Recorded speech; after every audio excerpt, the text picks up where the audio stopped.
Okay, तो food allergy is very common, celiac disease है ना, सीलियक फ्लू बताया था आपको। एनीवे, तो एलर्जी में समझ में आ गया। तो एलर्जी में कुछ डाउट है?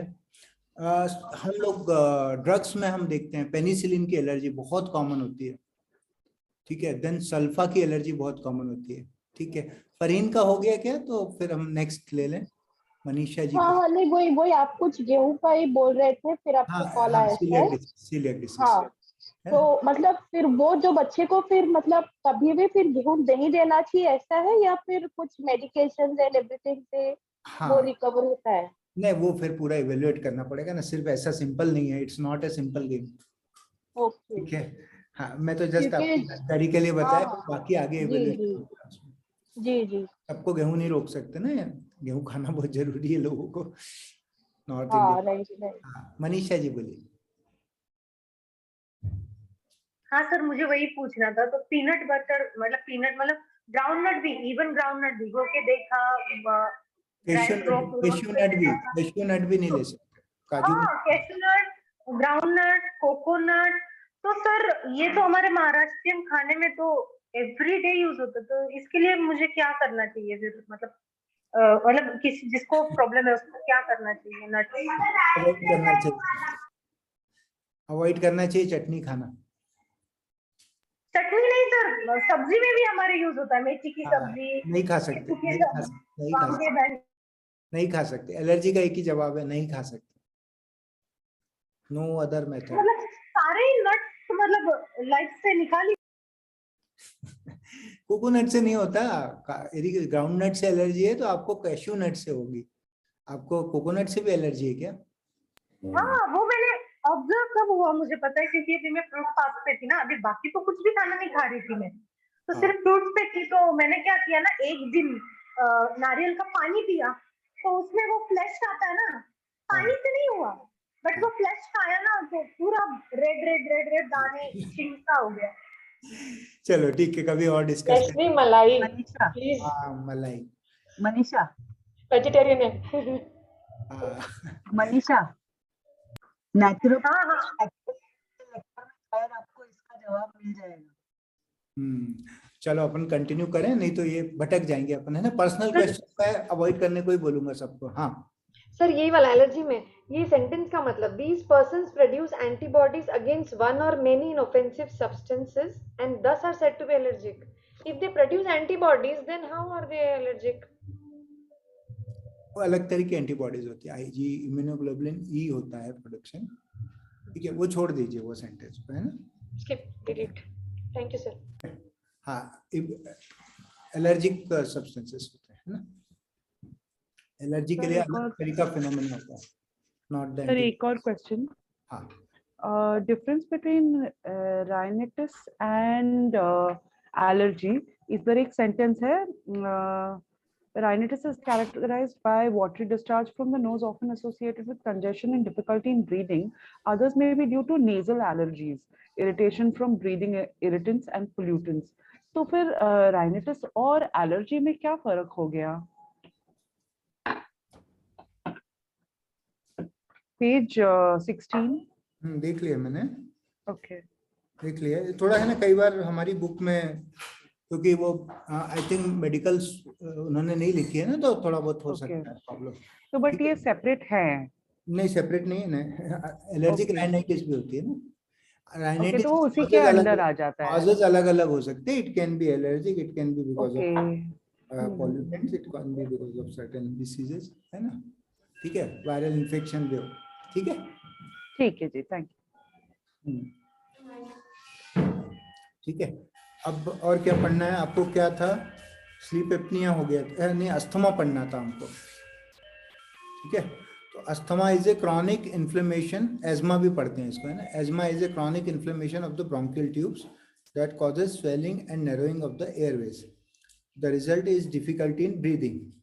The bronchial narrowing is usually either totally or at least partially reversible with treatment.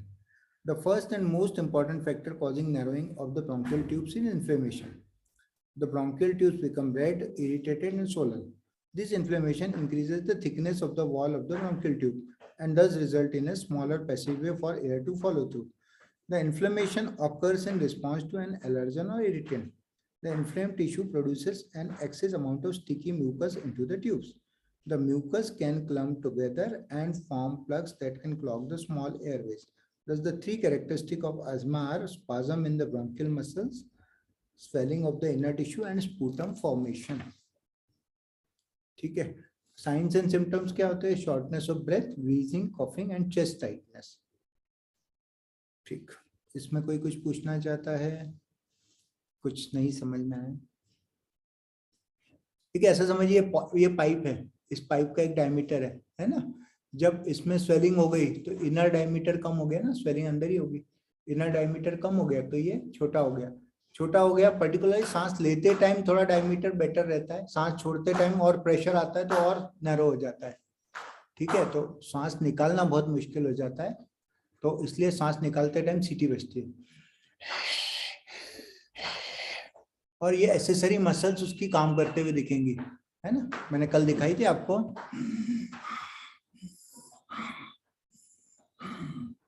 See these two muscles, है ना, sternocleidomastoid.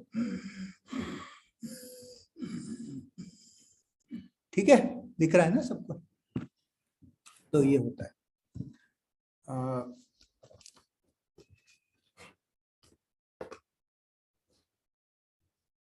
ESMA basically allergic phenomena ही है, हाइपर रिएक्टिव एयरवेज होते हैं, है ना.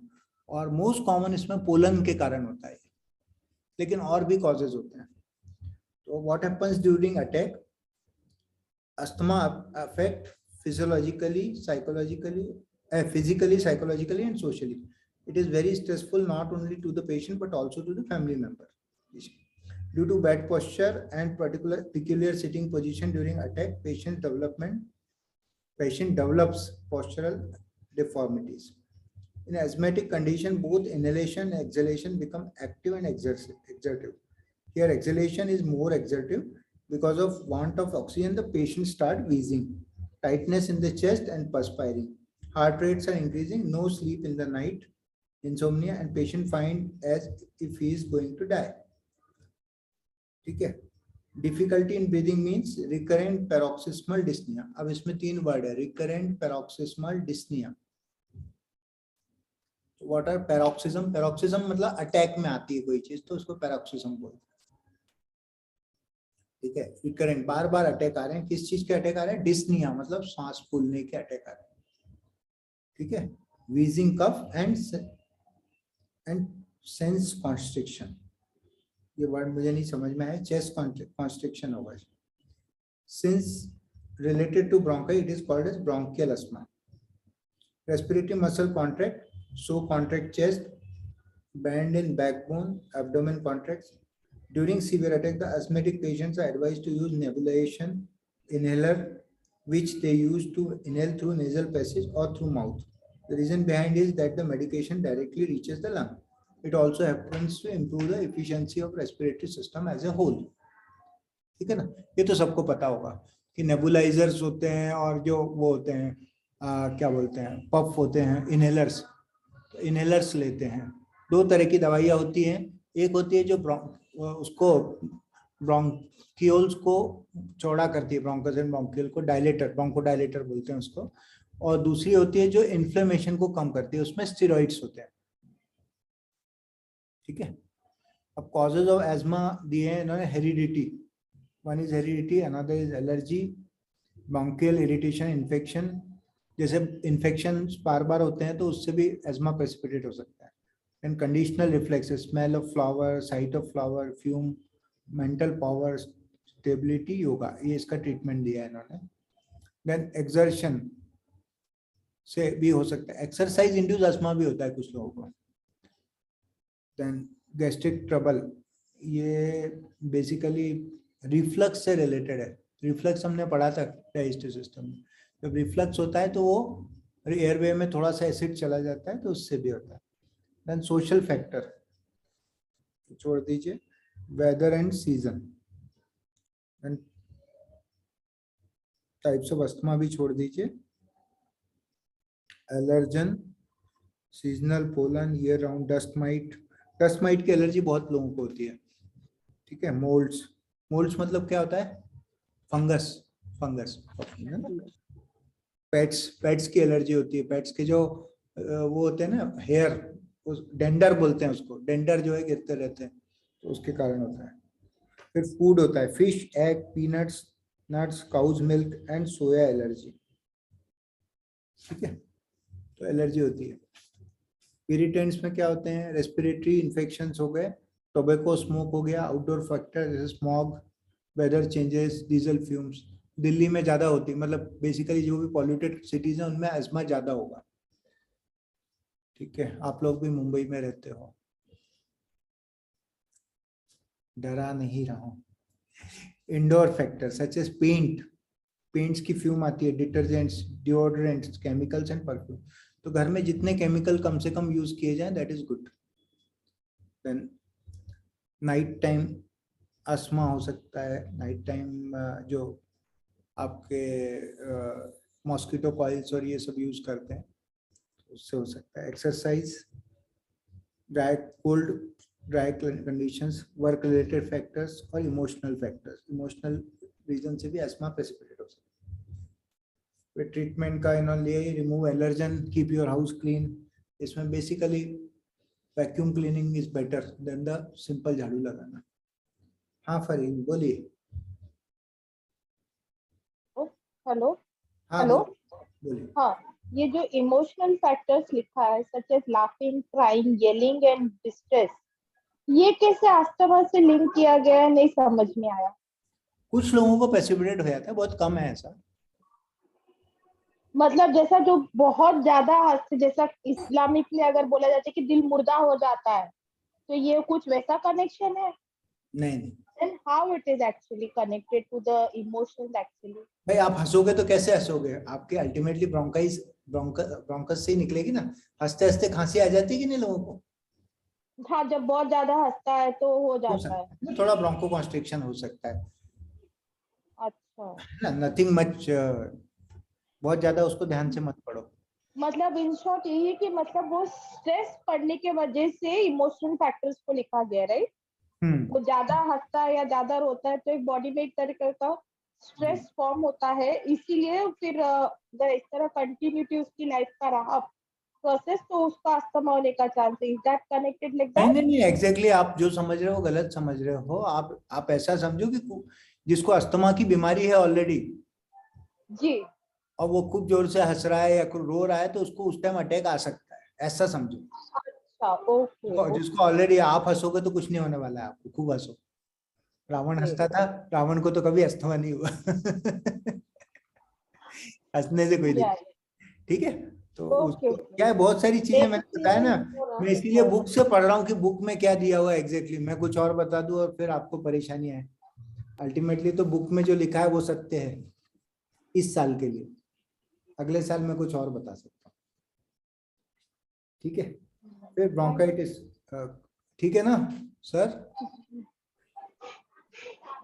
सिंह सर की क्या बोल? परमिशन लेना। Yes sir. हाँ ठीक है ना, आज आता बुक मध्ये फक्त ये लिहिले।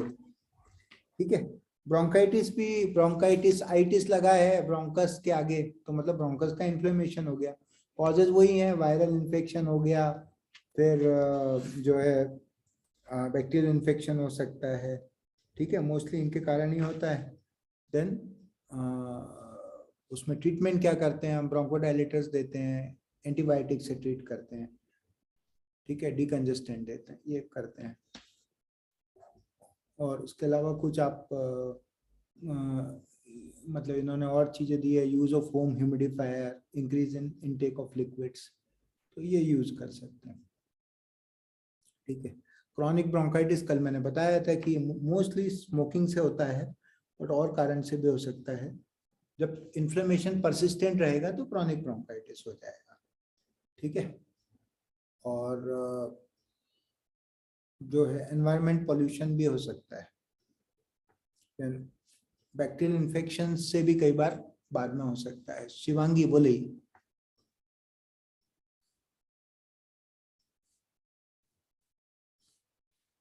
आवाज नहीं आ रही है ना? One minute, sorry. एक स्टेप पहले अस्थमा के वो लास्ट पैराग्राफ में ट्रीटिंग एलर्जिक अस्थमा में there's a mention of something called mast cells. I don't know how to pronounce the symptoms of allergic asthma are caused mainly by irritant substances such as histamine, which is released by certain cells, mast cells. बताया ना आपको eosinophil और In mast an बताया ना मैंने. नहीं समझा मुझे क्या है वो मास्ट सेल्स. नहीं, आपने WBCs पढ़े थे ना YTDC में. ठीक है, तो जो सड़क पे मोटरसाइकिल चला रहे हैं वो यूसिनोफिल हैं, और जो बैठे हुए हैं घर में वो मास्ट सेल है. ऐसा समझ लो, टिश्यू में बैठे हुए हैं वो सिमिलर होते हैं यूसिनोफिल की तरह, पर उनको मास्ट सेल बोलते हैं. ठीक है. ओके, सो एक डिफेंस मैकेनिज्म के जैसे. हाँ, ये भी But- बेसिकली दोनों का कुछ सब्सटेंसेस रिलीज करते हैं जो ब्रोंकोकॉन्स्ट्रिक्शन कराते हैं, वेसोडाइलेटेशन कराते हैं उनके. ठीक है, फ्लशिंग कराते हैं पूरे बॉडी में. एंड देन जो आर्टिकेरियल जो होता है रैश, वो उसकी वजह से होता है. ठीक है, मैं जानबूझ के डिटेल में नहीं गया हूँ क्योंकि डिटेल में जाऊंगा तो और कंफ्यूज हो जाओगे आप. ओके, वो 2-3 बार मेंशन किया इधर ही, so I thought एक बार चेक करते हैं. हाँ, बस पढ़ लो, वैसे तो वैसे ही याद रख लो. ठीक है. ठीक है. बट या एटलीस्ट थैंक यू, समझ में आ गया कि किधर प्लेस करना है उसको. हाँ, थैंक यू. वो चीज नहीं पढ़ाऊंगा जिसमें खुद कंफ्यूजन हो जाए और क्रिएट. ठीक है, बेसिक याद रखो, बाकी तो आपको किताब की लाइनें लिखनी है, एग्जाम में आएगा तो. ठीक है, उससे बाहर नहीं आना किताब से. ठीक है ना. Thank you. फिर ब्रोंकाइटिस का ट्रीटमेंट, प्रिवेंशन, ये तो दिया हुआ है ना. एयर पॉल्यूशन कम करना है, सेकेंड हैंड स्मोक भी अवॉइड करना है, स्मोकिंग अवॉइड करना है. Then good control of asthma लिखा है. फिर ट्रीटमेंट में बेसिकली रिपीटेड ब्रोंकियल इरिटेशन करना है. इन्फेक्शन को ट्रीट करते हैं हम साथ में, तो उससे हम कंट्रोल कर सकते हैं. देन COPD के बारे में कल बात कर ली थी हमने. ठीक है, इसमें क्या होता है, एल्वुलाई जो होते हैं ना, उनकी वॉल्स डिस्ट्रॉय होकर बड़े बड़े एल्वुलाई बन जाते हैं, जिनको बुल्ला बोलते हैं. ठीक है, एंड देन उसमें क्या होता है कि ब्लड से कनेक्शन नहीं रहता उसका. एक्चुअली एयर जो जाती है वो किसी काम की नहीं रहती. ठीक है, ये भी स्मोकिंग से होता है. तो जितने लोग स्मोक करते हैं उनको बंद कर देना चाहिए. स्मोकिंग काफी रैम्पेंट है. ठीक है, इसके बारे में कुछ और पढ़ना है. ट्यूबरकुलोसिस के बारे में बताया था कुछ मैंने. ट्यूबरकुलोसिस जो होती है वो एक बेसिलाई से होती है जिसको बोलते हैं माइकोबैक्टीरियम ट्यूबरकुलोसिस. और ये जो बैक्टीरिया, हाँ बोलिए तस्नीम जी. हाँ सर, ये तो आपने स्मोकिंग के बारे में बताया, बट क्या डायबिटीज बढ़ने से या तो यूरिन इन्फेक्शन की वजह से भी लंग्स पे अफेक्ट होता है? नहीं, तो अभी रिसेंटली क्योंकि मेरी चाची को डायबिटीज 500 एंड अबव आया, वो फेंट होके गिर गए, लंग्स डैमेज हो गया. अपन इंडिविजुअल चीज को डिस्कस नहीं करेंगे. हाँ, तो वही पूछ रही थी कि नहीं, ऐसा कुछ हो वो सकता है क्या? Infection, some kind of infection हुआ, वो उससे लंग खराब नहीं होते. इन्फेक्शन तो किसी को भी हो सकता है ना, निमोनिया तो किसी को भी हो सकता है. अच्छा, ओके. हाँ, निमोनिया हुआ होगा. ठीक है,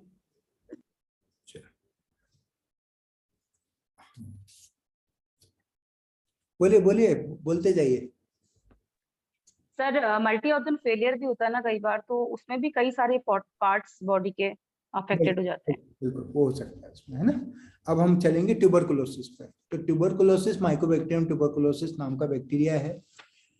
और मैंने कल बताया था आपको कि ये लंग्स के एपाइसिस में रहता है, ऊपर की तरफ ज्यादा रहता है, क्योंकि इसको थोड़ा बहुत हवा लगती है. बिल्कुल टोटली हवा के बिना नहीं रह सकता, तो उस एरिया में एरेशन होता है प्रॉपर.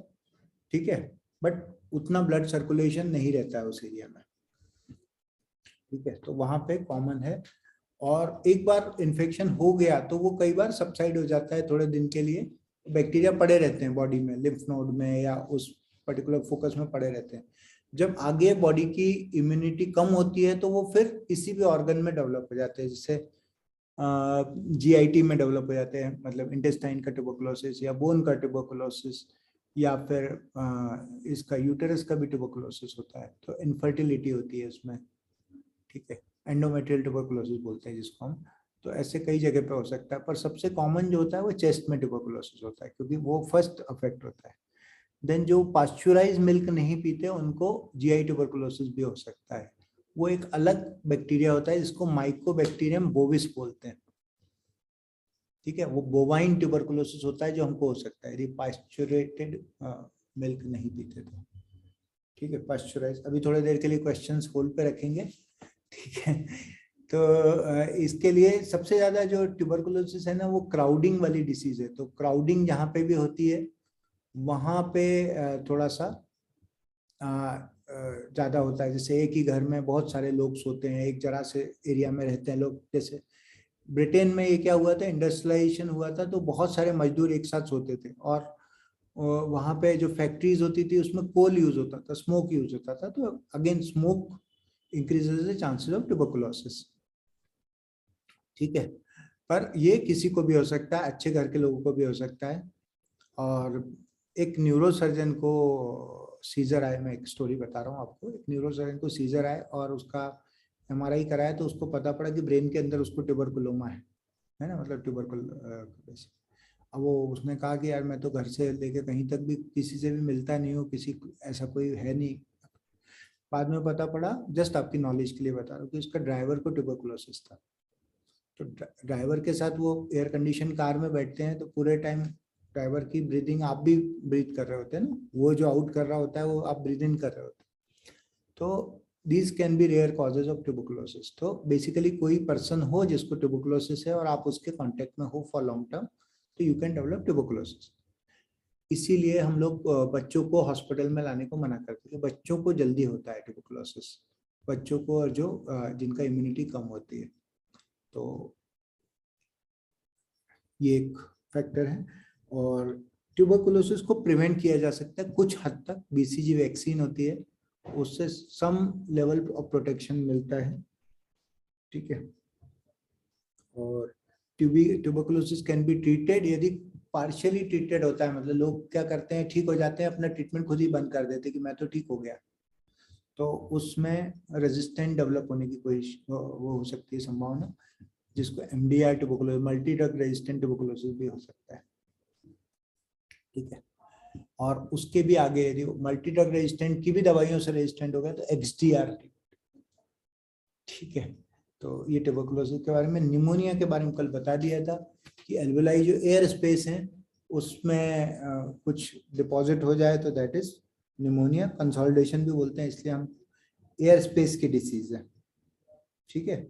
और इसमें भी स्मोकर, अगेन स्मोकर क्योंकि उनका जो है वो नहीं चलता, स्मोकर या जो धुएं के कांटेक्ट में रहते हैं बहुत ज़्यादा, ठीक है, उनको ज़्यादा इजीली हो सकता है। इम्यूनिटी लो है तो उनको निमोनिया जल्दी होता है, ठीक है। देन मेरे ख्याल से बहुत सारा कुछ दिया है, ये आप लोग खुद पढ़ सकते हैं, ठीक है। इसमें कोई पॉइंट समझ में नहीं आया तो मुझे बताइएगा। Then sleep apnoea. Sleep apnoea क्या होता है, उस दिन हमने डिस्कस किया था, सर ने बताया था कि एपनिया मतलब सांस रुक जाना, सांस नहीं ले रहे हो। तो कब नहीं ले रहे हो आप, स्लीपिंग के दौरान। तो उसका जो यूजुअल कारण रहता है कि यहाँ पे सॉफ्ट टिश्यू की ग्रोथ हो जाती है and that goes inside that area जहाँ से कि नोज से ब्रेथ लैरिंग्स में जा रही है, तो वो एरिया ऑब्स्ट्रक्ट हो जाएगा, तो स्नोरिंग होगी और कुछ टाइम बाद हो सकता है वो एरिया बंद ही हो जाए, तो स्लीप एपनिया होता है, ठीक है। और rarely it can be central sleep apnoea भी हो सकता है कि ब्रेन में ही सिग्नल नहीं मिलते तो उसकी वजह से ब्रीदिंग नहीं होती। अच्छा, हमारा जो ब्रेन है ना वो कार्बन डाइऑक्साइड को की एक्यूमुलेशन को सेंस करता है, ठीक है, ऑक्सीजन की कमी को सेंस नहीं करता। इसलिए ऊंचाई पे जाते हैं ना तो हमारी ब्रीदिंग बढ़ती नहीं है। हाइपोक्सिया होता है तो हमको है ना डिजीनेस वगैरह सब हो जाएगा, लेकिन ब्रीदिंग रेट नहीं बढ़ेगी। कार्बन डाइऑक्साइड एक्यूमुलेट होती है तो ब्रीदिंग रेट बढ़ जाती है, ठीक है। तो ऑब्स्ट्रक्टिव स्लीप एपनिया हो गया। और कॉमन कॉज है ओबेसिटी। देन इसके सिम्टम क्या होंगे, सिम्टम ये होंगे, दिन भर आदमी जब रात को नहीं सोएगा तो दिन भर थकान रहेगी, ठीक है। देन फ्रीक्वेंट अवेकनिंग रहेगा, स्नोरिंग रहेगा, एंजाइटी रहेगी, इरिटेबिलिटी रहेगी, तो ये सब है। तो इसमें बिहेवियरल चेंज करने हैं, जल्दी सोना है, टीवी नहीं देखना है, ठीक है, रात को जगना नहीं है, रात को मीटिंग कंडक्ट नहीं करनी है। भानु सर भी बोले तो भी, भानु सर बीच बीच में है कि नहीं देखता रहता हूँ, चेक करता रहता हूँ। देन फिजिकल और मेंटल रिलैक्सेशन करना है, ठीक है। CPAP, CPAP क्या होता है? Continuous positive airway pressure. तो एक डिवाइस लगा देते हैं जो नॉर्मली हमको सांस लेने में ही प्रेशर लगाते हैं, निकलता तो अपने आप है। तो जब निकलता है तो वो प्रॉपरली, यदि उस टाइम भी प्रेशर दिया जाए तो हमारी एयरवे हमेशा ओपन रहेगी, ठीक है। तो कंटिन्यूअस पॉजिटिव एयरवे प्रेशर होता है, ठीक है। मेडिकेशंस। फिर लंग कैंसर के बारे में, लंग कैंसर अगेन बताया था कि ट्यूमर्स होते हैं, कैंसर जो होते हैं वो ट्यूमर्स ऐसे होते हैं जो फैल सकते हैं और दूसरे ट्यूमर्स फैलते नहीं है, ठीक है ना। कॉजेस क्या होते हैं? इसका होता है आपका स्मोकिंग होता है। देन एस्बेस्टॉस, एस्बेस्टॉस के गमले आते हैं ना, टॉकीज में भी यूज किया जाता था पहले जमाने में, अभी भी यूज किया जाता होगा। तो उससे मतलब साउंड प्रूफ बनाने के लिए एस्बेस्टॉस यूज किया जाता है, और भी कई जगह यूज किया जाता है एस्बेस्टॉस। देन रेडॉन सब्सटेंस होता है, industrial substances, radiation exposure, air pollution and tuberculosis लिखा है लंग कैंसर के लिए, but I don't think tuberculosis may be a very rare cause, ठीक है। तो I will not write this cause. फिर जेनेटिक हो सकता है, ठीक है।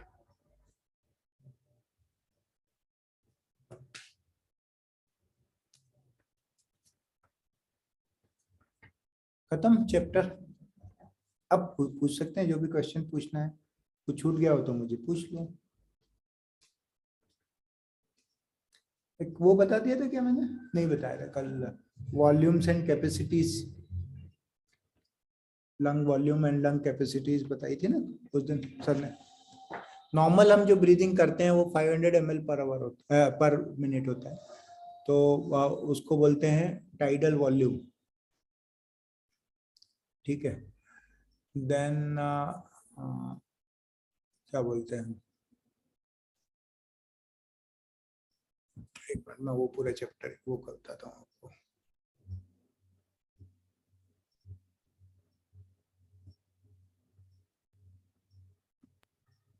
पेज 12। कल किसी ने शेयर किया था ना ये पूरा। अच्छा,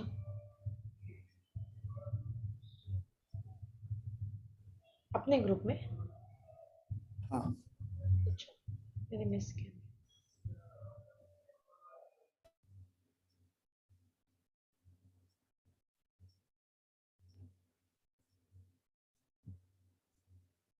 तो हम हर बार जब सांस लेते हैं तो 500 ml अंदर लेते हैं और 500 ml बाहर करते हैं, ठीक है। This is tidal volume. अब जब हम फोर्सफुली एक्सपायर करते हैं, पूरा इंस्पायर करते हैं, तो हम उतना ले सकते हैं जिसको हम बोलते हैं वाइटल कैपेसिटी, ठीक है।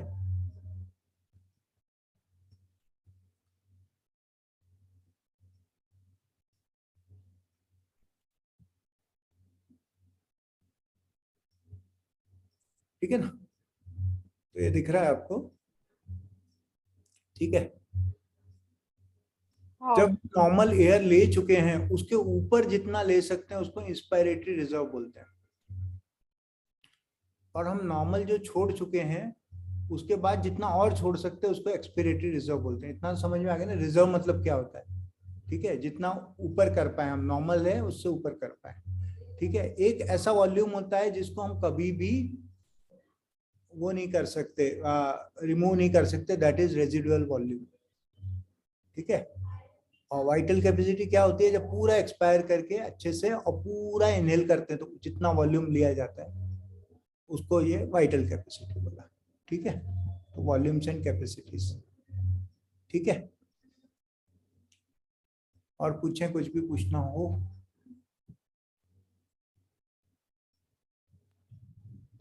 सर वही पेज 12 में ना बुक पे कल आप बता रहे थे वो पीएच का, ब्लड पीएच के बारे में।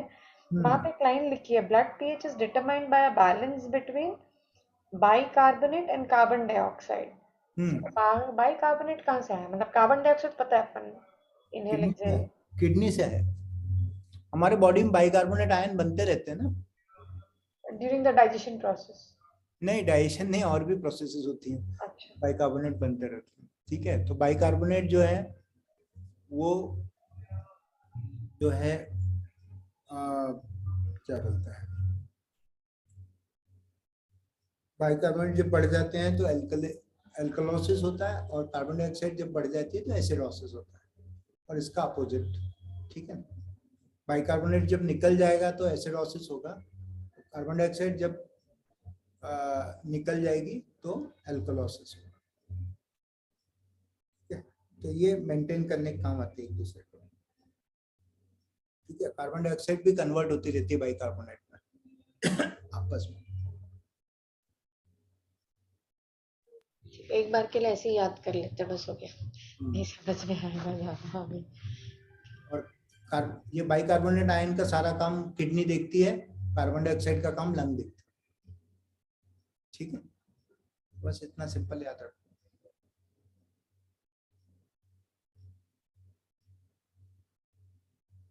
सर वही पर्सनल ही सवाल मुझे पूछना था, अगर उसका एलर्जी है मुझे उस चीज का, तो अभी तो सिर्फ 2-3 दिन बॉडी पे दाने निकल के आते, रेड रेड और इचिंग होता है, और फिर भी अगर मैं खाती रहूंगी तो उसका कुछ और प्रॉब्लमेटिक हो सकता है क्या आगे, और कुछ बढ़ सकता है? हो भी सकता है, नहीं भी हो सकता है, ठीक है ना, ठीक है। तो बेटर टू अवॉइड, ठीक है। अवॉइड करके कुछ टाइम बाद देखो, बिल्कुल स्मॉल अमाउंट पे लेके देखो कि फिर भी होता है क्या, चाहे वेरी स्मॉल, है ना। जब किसी को पेनिसिलिन की एलर्जी हो जाती है, पेनिसिलिन देना ही हो तो उसको बिल्कुल माइक्रो डोजेज में देते हैं, फिर धीरे धीरे बढ़ाते मेरे हैं। भाई को है सर, मेरे भाई को सल्फा, टेट्रा और पेनिसिलिन हाँ, बहुत बचपन से, बहुत कॉमन, बचपन से। बहुत common. Thank you sir, thank you. और कोई क्वेश्चन नहीं हो तो बंद करें मीटिंग। सर मेरे को एक क्वेश्चन डाइजेस्टिव सिस्टम से है। हाँ बिल्कुल, एक काम करते हैं, इस सिस्टम एक का बार- अपन हाँ, इस सिस्टम exactly, का ओंकार कर देते हैं, उसके बाद फिर जो भी आपको पूछना है। Sit straight, smile on your face, take a deep breath in, ओ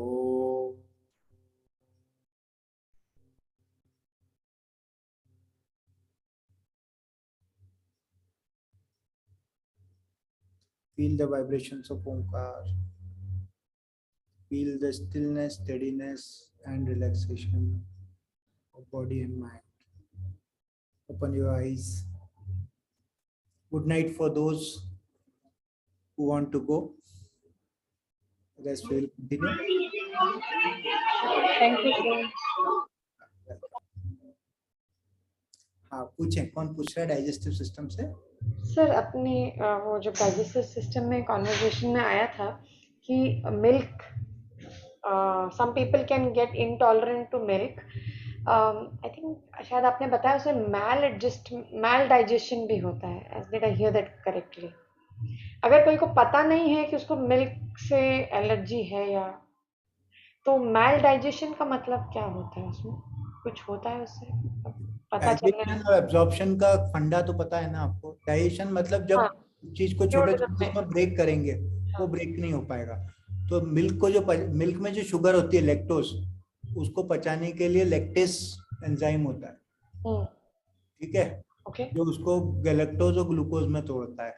पर यदि लैक्टेज की डिफिशियंसी हो गई एंजाइम की, तो हमारी बॉडी तो उसको एब्जॉर्ब करेगी नहीं, क्योंकि वो टूटेगा ही नहीं, तो वो जाएगा नीचे कोलॉन में।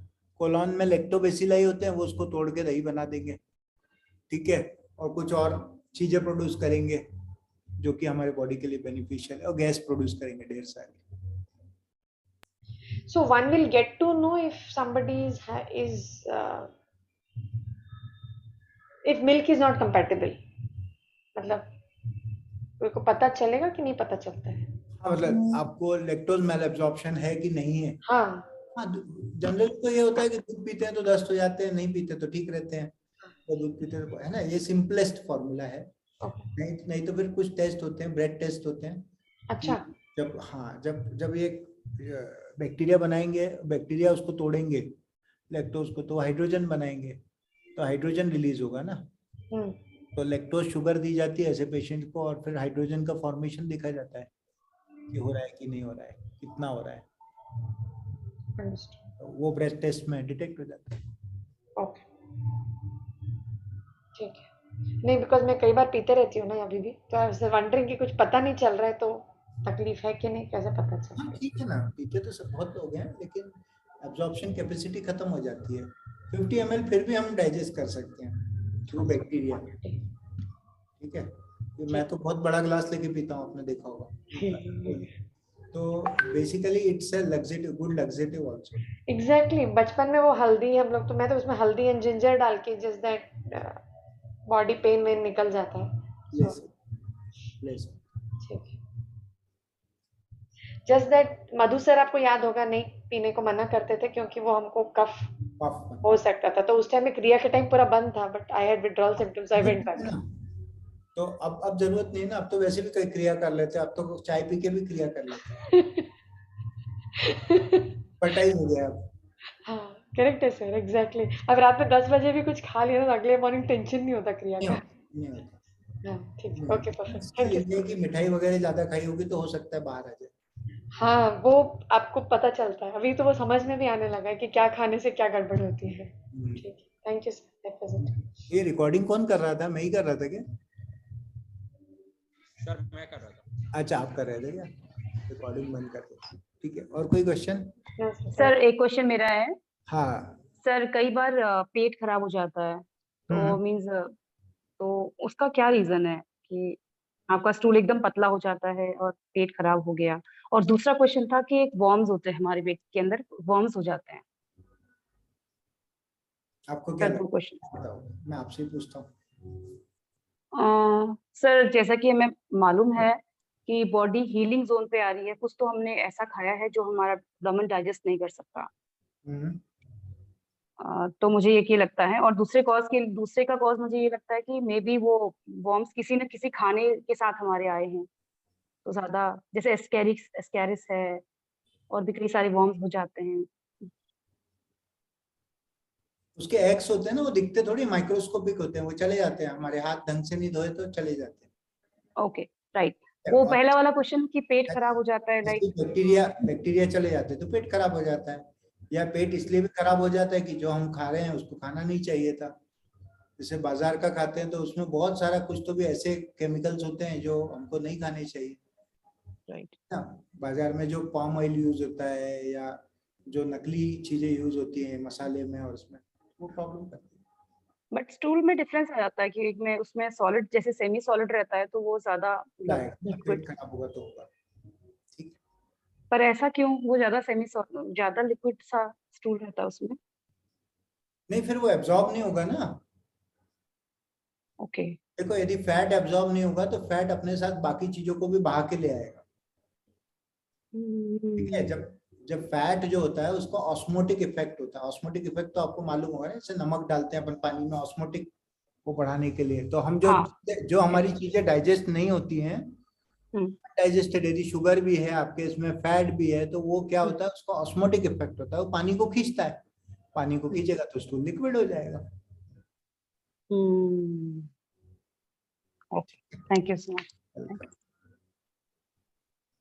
तो एक क्वेश्चन था, ये जो माइग्रेन रहता है, ओके थैंक्स सर, ये माइग्रेन जो रहता है वो किस वजह से होता है? लाइक रेस्पिरेटरी प्रॉब्लम की वजह से होता है, या उसके बारे में थोड़ा बताएंगे? माइग्रेन का कोई नोन कॉज नहीं है, प्रेसिपिटेटिंग फैक्टर हो सकता है पर नोन कॉज नहीं। ओके ओके, तो एग्जैक्टली मतलब वो कोई एलर्जेटिक प्रॉब्लम है कि कोई चीज से पर्टिकुलरली कोई धूप में गए तो उसकी वजह से हो गया, या क्या बताया आपको? कोई कारण नहीं पता है उसके बारे में। ओके, तो कोई रीजन नहीं पता चलता। नहीं। Okay okay, thank you. बोलिए शिवांगी जी। मेरा एक पॉइंट तो अंजू के लिए था, basically related to lactose intolerance only. कैसे ये फिगर आउट करते हैं, ये जैसा सर ने बोला ये एग्जैक्टली सेम है, प्रोसेस ऑफ एलिमिनेशन है कि ट्राई करके देखिए, थोड़ा दिन ऑन थोड़ा दिन ऑफ, एंड मोर और लेस दही सेफ रहता है बिकॉज यू नो उसमें लैक्टोज ब्रेक डाउन हो जाते हैं। बट मोर देन एनीथिंग एक कॉज जो मैंने फिगर आउट किया है, जो मैं भी डेयरी अवॉइड करती ही हूँ मोस्ट ऑफ द टाइम, तो इवन दो अभी मेरा टॉलरेंस आ गया है वापस ऐसे ही धीरे धीरे ऐड करके, स्किन पे, so it's not just digestive issues but बहुत हेयर स्किन नेल्स रिलेटेड पे भी इफेक्ट्स आते हैं। So sometimes if you eliminate milk for a long period of time you notice a difference between your skin as well. तो एक बार वो भी try करके देख सकते हैं कि सिर्फ डाइजेस्टिव नहीं है, और भी कॉजेस और इफेक्ट्स हो सकते हैं। No, I am not intolerant to milk. No, It is वो just समझ में because नहीं last आता है। 6-8 months we did not, because we were doing our kriyas and also I had avoided completely. But I Yeah. just love milk, so I went back to milk now. So I was wondering कि होता क्या है, मेरे को पता नहीं है, so I was just asking. अगर कोई को हो तो वो तो दस्त पता चली थी और सर से इसलिए पूछ रही।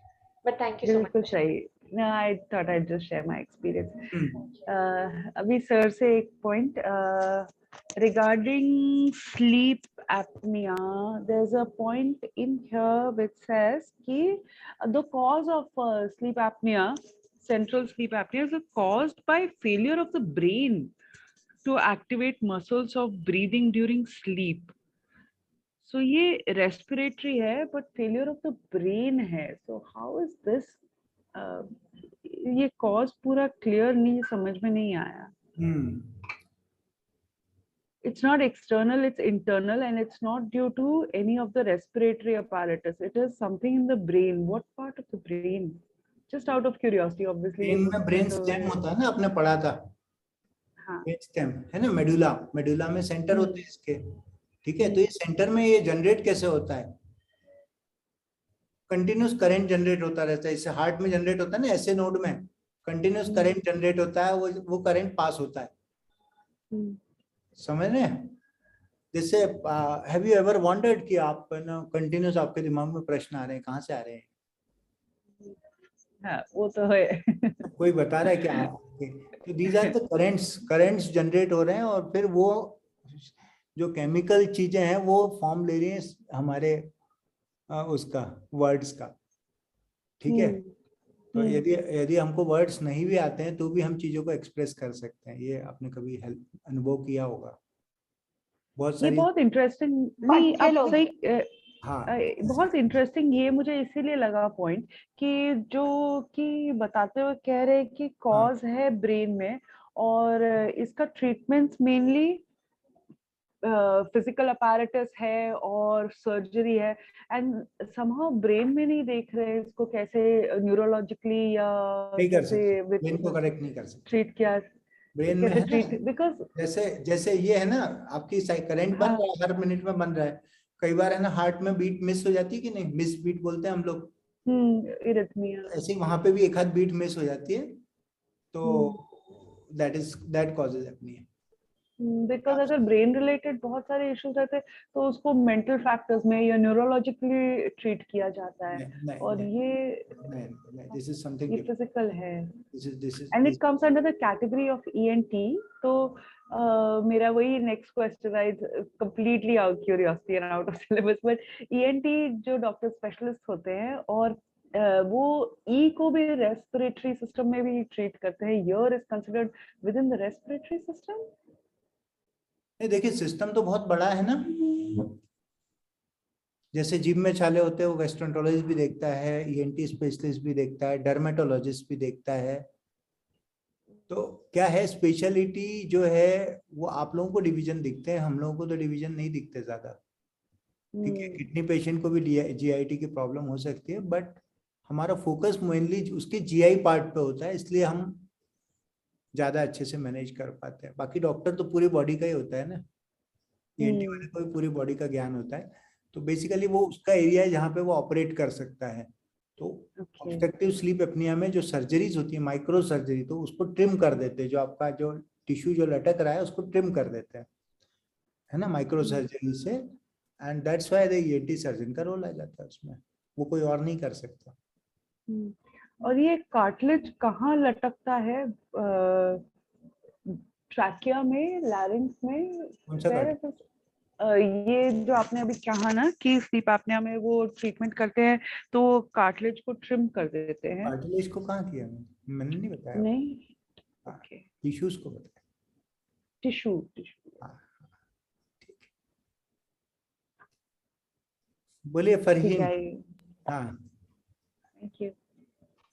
फरहीन जी बोल लीजिए। हाँ, एक्चुअली मुझे पूछना था, कई बार देखा जाता है कि स्ट्रेस, यानी कि जैसा बच्चों के एग्जाम्स रहते हैं या कोई सी का कुछ प्रेजेंटेशन रहता है या इंटरव्यूज वगैरह रहते हैं, तो अक्सर वैसे टाइम पे लोगों को diarrhoea, vomiting, fever, severe cold and cough, ऐसे काफी सारे सिम्टम्स वो टाइम पे ही क्रिएट हो जाते हैं। What is actual reason for that happening? या किसी किसी को बेचैनी रहती, मतलब उसको नींद है पर नींद नहीं है टाइप ऑफ भी हो जाता है। Body connection. अच्छा, ठीक है। अच्छा, उल्टा भी होता है, हम पेशेंट को बोलते हैं सब ठीक हो जाएगा तो पेशेंट ठीक हो जाता है। अच्छा, ऐसे भी है क्या? उल्टा भी होता है, इसको प्लेसेबो इफेक्ट बोलते हैं। Okay okay okay.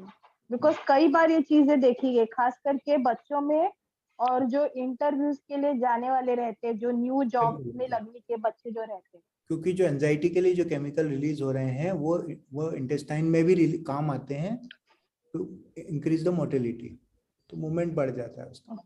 ठीक है, अच्छा, चलिए फालतू में प्रेशर आते रहता है ले लें वॉशरूम फिर जाने मुझे। का एग्जाम के पहले, वॉशरूम जाने का प्रेशर आता है एग्जाम के पहले। तो यस, एग्जाम के पहले नहीं, यदि कोई शेर आ गया तो सारे सब खुल जाता है खुला वहीं। हो जाता है। ठीक है। करेक्ट। काली माता कौन है? मेघमाला जी। हाँ, काली माता नहीं, शायद कृष्ण जी।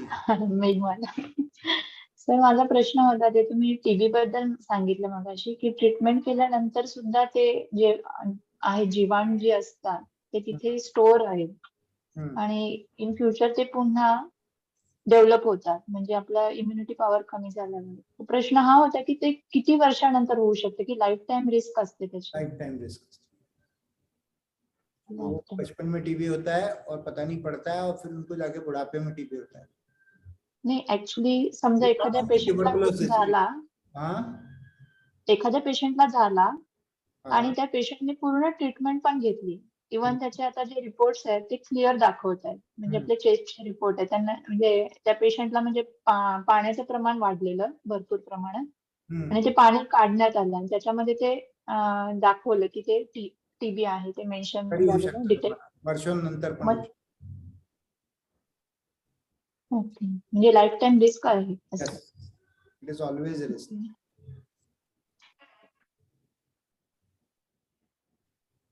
हाँ भानु, भानु नहीं, ये तस्नीम है। हाँ सर, मुझे अभी किसने पूछा था, फरीन जी ने जो बोला ना कि डर लगता है इंटरव्यू जो भी है, मैंने तो बहुत डिफरेंट सुना है कि टेंशन होता है, कुछ डिप्रेशन, कोई मोटे हो जाते हैं, कोई पतले हो जाते हैं, कोई ज्यादा खाना खाता है, कोई खाना ही नहीं खाता, ऐसा कुछ होता है क्या? बिल्कुल। तो इसका मेन इफेक्ट कहाँ पे जाता है? ब्रेन पे जाता है कि रेस्पिरेटरी सिस्टम में जाता है? मतलब कैसे पता चलता है? सारी बॉडी पे इफेक्ट आता है टेंशन का। ओके। इवन लेट जागने वालों का भी वजन बढ़ जाता है। अच्छा, ओके। वैसे टाइम पे तीखा या मीठा खाने का क्यों लोगों को मन करता है? हाँ भानु, कुछ बोल रहे हो?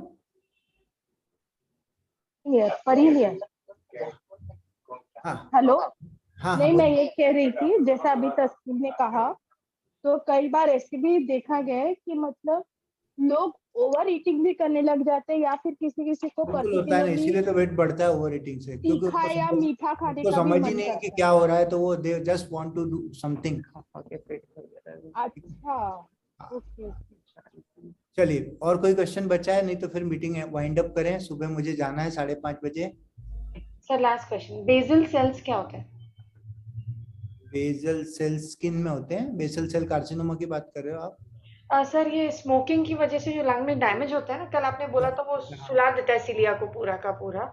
उसके बाद उन्होंने लिखा हुआ है कि basal cells in the layers below multiply rapidly to replace the damage cell and sometimes this new basal cells become cancerous.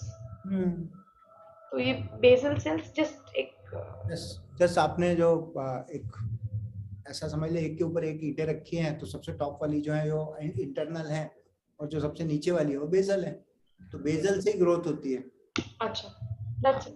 ठीक है, बेसिक छोटा बच्चा वाला अंडरस्टैंडिंग इज इनफ। नहीं, बहुत सारी बातें मुझे भी नहीं पता रहती, क्योंकि है ना चीजों में इतना इवोल्यूशन हो रहा है ना कि sometimes I may also speak wrong, तो मैं वही बताने की कोशिश करता हूँ जो मुझे पता है कि शायद मैं सही बता रहा हूँ। Medical science is ever expanding science. मैं ये नहीं कह सकता कि आज ये सही है तो कल ये सही रहेगा ही, ठीक है। तो you have to be always humble and say that we don't know anything. We know whatever knowledge is here today. ठीक है, ठीक है। So one last question, बोलिए। one last question, and it is this thing. कई जगह लिखा हुआ था कि हाँ, कल आप एक्सप्लेन कर रहे थे वो लंग्स के अंदर जो सिलिया रहते हैं वो वाटर फ्लूइड रहता है that covers the inner surface of alveoli, और आगे लिखा हुआ है लंग्स के अंदर जो फ्लूइड रहता है उसका नाम है प्लूरा या pleural fluid. So is it assume that सारे जो फ्लूइड्स मेंशन किए हैं एल्वियोलाई के अंदर, सिलिया के उधर, वो सारे का नाम प्लूरल फ्लूइड ही रहता है? प्लूरल फ्लूइड तो लंग के बाहर रहता है। इनर विसरल प्लूरा, हाँ वो छोड़ दीजिए आप, है ना। बेसिकली ऐसा समझिए, सारे ऑर्गन जो होते हैं वो उनको एक लेयर लपेटी रहती है। जैसे हार्ट को मूव करना है तो मूव कैसे करेगा? सपोज कर लो हार्ट यहाँ पे फिक्स हो जाए तो कैसे मूव करेगा? तो हार्ट को मूव करने के लिए कुछ लिक्विड मीडियम चाहिए ना। लिक्विड में ग्लाइड कर सकता है ना, ठीक है। तो वो लिक्विड कहाँ आएगा? तो एक इनर लेयर रहेगी, एक आउटर लेयर रहेगी, उनके बीच में फ्लूइड रहेगा, वहां मूवमेंट पॉसिबल है। अदरवाइज फ्रिक्शन आएगा ना। वो ये देखो, ये दोनों हाथों वो को क्लियर है यहाँ पर किए ना। वो लंग के बाहर होता है प्लूरल फ्लूइड। प्लूरा लंग के बाहर की कवरिंग है और उसमें फ्लूइड होता है, ठीक है। लंग के अंदर जो एल्वियोलाई में फ्लूइड होता है that is different. Okay, that's different from the cardiac, which is pericardial fluid, and this is pleural fluid. और लंग के अंदर पेट में पेरिटोनियल फ्लूइड होता है, पेट में भी होता है ऐसा फ्लूइड, सब जगह फ्लूइड होता है। फ्लूइड होना जॉइंट में साइनोवियल फ्लूइड रहता है, सब जगह फ्लूइड होना जरूरी है। इवन हमारी जीभ भी है ना, यदि सलाइवा ड्राई हो जाए तो जीभ भी मूवमेंट नहीं कर सकती। जी बिल्कुल, मेरा वही क्वेश्चन था कि जो ये लंग्स के रिलेटेड फ्लूइड जो मेंशन करते हैं वो एल्वियोलाई और सिलिया में भी सेम फ्लूइड नहीं रहता, वो उनका अलग फ्लूइड रहेगा। चलिए, क्विक क्वेश्चन भाग्यश्री कोटी वाले। पर्सनल है की परवा म्हणजे माझे आहे, मला राईट साइडला थोडंसं म्हणजे पेन होत होता। आवाज नहीं ऐकू येते भाग्यश्री, आवाज बिल्कुल ऐकू माझं ईजी टेस्ट पण झालं सर। आता येते सर आवाज? हाँ थोड़ा बेटर है। हाँ बोलिए। माझं स्वतःच आहे की राईट साइडला थोडं पेन होतं चेस्ट पेन, मग मी डॉक्टरकडे गेले होते, ते ईसीजी टेस्ट पण केले, पण काही नॉर्मल म्हणजे किती झालं होतं त्यावेळेस, पण तरी आता परत दुखतं असं, म्हणजे काय असं हे काय आजार असतो असं काय म्हणजे? हाँ ऍसिडिटी मुळे असू शकतं।